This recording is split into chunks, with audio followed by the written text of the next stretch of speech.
Burleigh County judge will make a ruling on whether a trial concerning the state's abortion ban law takes place. The state asked the judge to dismiss the case today. The state says the clinic's case is based only on hypotheticals, and they can't prove the amended abortion ban law has caused the clinic harm.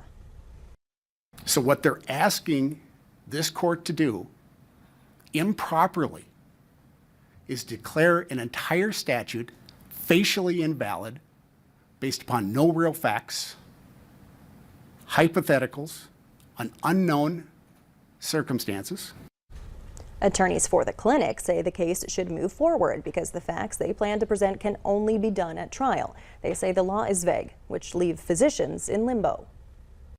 Because of these defects, physicians who rely on the exception to provide abortion care are vulnerable to having their decisions questioned and second-guessed by law enforcement after the fact. The trial is still scheduled for August. However, that could change based on the judge's ruling, which should be delivered within the next week or so.